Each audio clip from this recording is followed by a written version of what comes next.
Hi hello everyone, welcome back to my YouTube channel. ಇವತ್ತಿನ ಈ ವಿಡಿಯೋದಲ್ಲಿ ರತ್ನ ಮೂವಿಯ ರಿವ್ಯೂ ಮಾಡ್ತಾಯಿದ್ದೀನಿ. ಈ ಮೂವಿಯ ಕಲೆಕ್ಷನ್ ಏನು, ಬಜೆಟ್ ಏನು, ಸ್ಟೋರಿ ಏನು, ಯಾವ ಯಾವ ಭಾಷೆಯಲ್ಲಿ ಬಿಡುಗಡೆಯಾಗಿದೆ, ಯಾರ್ಯಾರು ನಟ ನಟಿಯರು ಇದ್ದಾರೆ, ಹಾಗೆಯೇ ಈ ಮೂವಿಯ ಹಲವಾರು ಮಾಹಿತಿಗಳನ್ನು ಈ ವಿಡಿಯೋದಲ್ಲಿ ತಿಳ್ಕೊಬರೋಣ.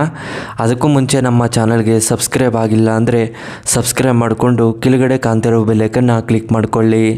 ಬನ್ನಿ ಗಾಯ್ಸ್, ಇವತ್ತಿನ ವಿಡಿಯೋವನ್ನು ಶುರು ಮಾಡೋಣ.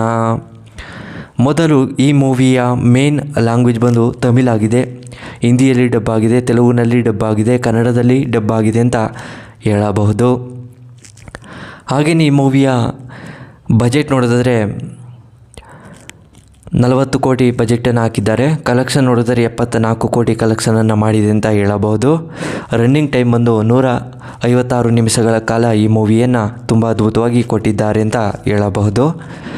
ಹಾಗೆಯೇ ಈ ಮೂವಿಯಲ್ಲಿ ಯಾರ್ಯಾರು ನಟ ನಟಿಯರು ಇದ್ದಾರೆ ಅನ್ನೋದನ್ನು ನೋಡುತ್ತದೆ. ಮೊದಲು ವಿಶಾಲ್ ಹಾಗೂ ಪ್ರಿಯಾ ಭವಾನಿ ಹಾಗೂ ಇನ್ನೂ ಹಲವಾರು ಆ್ಯಕ್ಟರ್ಸ್ಗಳು ಈ ಮೂವಿಯಲ್ಲಿ, ಮುರಳಿ, ಇನ್ನೂ ಹಲವಾರು ಆ್ಯಕ್ಟರ್ಸ್ಗಳು ಈ ಮೂವಿಯಲ್ಲಿ ನಟನೆ ಮಾಡಿದ್ದಾರೆ ಅಂತ ಹೇಳಬಹುದು.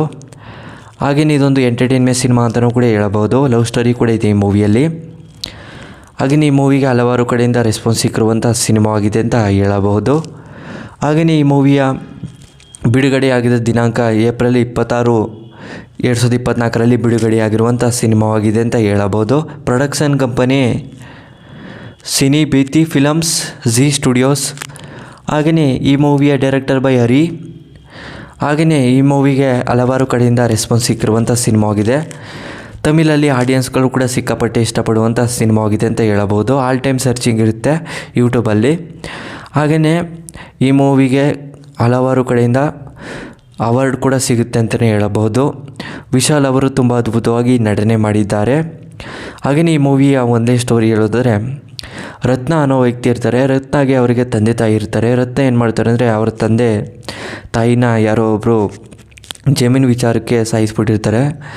ಆ ಕಾರಣದಿಂದ ರತ್ನ ಅದ್ರ ಬಗ್ಗೆ ಸೇಡನ್ನು ತೀರಿಸ್ಕೊಳ್ಳೋಕ್ಕೆ ಬೇರೆ ಕಡೆಗೆ ಹೋಗಿ ಒಂದು ಗ್ಯಾಂಗನ್ನು ಕಟ್ಟಿಕೊಂಡು, ಹಾಗೆಯೇ ಅವರಿಗೆ ಒಂದು ರಾಜಕೀಯ ವ್ಯಕ್ತಿಗೂ ಕೂಡ ಇನ್ವಾಲ್ವ್ ಮಾಡಿಸ್ತಾರೆ. ಅವರ ಒಂದು ಗ್ಯಾಂಗಲ್ಲಿ ಒಬ್ಬ ವ್ಯಕ್ತಿನ. ಆ ದೊಡ್ಡ ವ್ಯಕ್ತಿ ಏನು ಮಾಡ್ತಾರೆ ಅಂದರೆ, ಅಲ್ಲಿ ರಾಜಕೀಯ ವ್ಯಕ್ತಿ ಜೊತೆ ಎಲ್ಲ ಸೇರಿಕೊಂಡು ಮಿನಿಸ್ಟರ್ ಆಗಬೇಕು ಅಂತ ತುಂಬ ಪ್ರಯತ್ನವನ್ನು ಪಡ್ತಾರೆ. ದುಡ್ಡನ್ನು ಕೂಡ ಖರ್ಚು ಮಾಡ್ತಾರೆ ಅಂತಲೇ ಹೇಳಬಹುದು. ದುಡ್ಡನ್ನು ಕೂಡ ಖರ್ಚು ಮಾಡಿ ಮಿನಿಸ್ಟ್ರು ಕೂಡ ಆಗ್ತಾರೆ. ತುಂಬ ಬಲ ಬರೋದ್ರ ಕಾರಣದಿಂದ ರತ್ನಗೆ ತುಂಬ ಇನ್ನೂ ಅನುಕೂಲ ಆಗುತ್ತೆ. ಹಾಗೆಯೇ ರತ್ನ ಅವರ ಒಂದು ಶೇಡನ್ನು ತೀರಿಸ್ಕೋತಾರೆ. ಮತ್ತು ಅವರ ತಂಗಿಯೂ ಕೂಡ ಇರ್ತಾರೆ. ಅವರ ತಂಗಿಗೂ ಕೂಡ ಒಂದು ಮ್ಯಾರೇಜನ್ನು ಮಾಡ್ತಾರೆ. ಹಾಗೆಯೇ ರತ್ನ ಅವರು ಅವರ ತಂದೆ ತಾಯಿಗೆ ತುಂಬ ಅವಮಾನ ಮಾಡಿರೋ ಕಾರಣದಿಂದ ಇನ್ನೊಬ್ಬ ವ್ಯಕ್ತಿಗಳು ಅವ್ರನ್ನೂ ಕೂಡ ಟಾರ್ಗೆಟನ್ನು ಮಾಡಿಕೊಂಡು ಅವರ ಬಾಯಲ್ಲಿ ಒಂದು ಒಳ್ಳೆಯ ರೀತಿಯಲ್ಲಿ ತಂದೆ ತಾಯಿಗೆ ಒಂದು ಒಳ್ಳೆಯ ಗೌರವವನ್ನು ಕೊಡಿಸ್ಬೇಕು ಅಂತ ಹೇಳಿ ಯಾವುದಕ್ಕೂ ಕೂಡ ಸುಮಾರು ಹೋರಾಟವನ್ನು ಮಾಡಿ ಅವರ ತಂದೆ ತಾಯಿಗೆ ಗೌರವ ಸಿಗೋಂಗೆ ಮಾಡ್ತಾರೆ. ಹಾಗೆಯೇ ಅವ್ರ ಊರಿನ ಜನಗಳು ಕೂಡ ರತ್ನಮ್ಮ ಒಬ್ಬ ಕೊಲೆಗಾರ ಅಲ್ಲ, ಒಳ್ಳೆಯ ವ್ಯಕ್ತಿ ಅಂತ ಗುರುತು ಮಾಡ್ಕೋತಾರೆ. ಹಾಗೆಯೇ ಸ್ಟೋರಿ ಕೂಡ ಎಂಡ್ ಆಗುತ್ತೆ. ಸ್ಟೋರಿ ನಿಮಗೆ ಇಷ್ಟವಾದರೆ ಶೇರ್ ಮಾಡಿ, ಲೈಕ್ ಮಾಡಿ. Thanks for watching.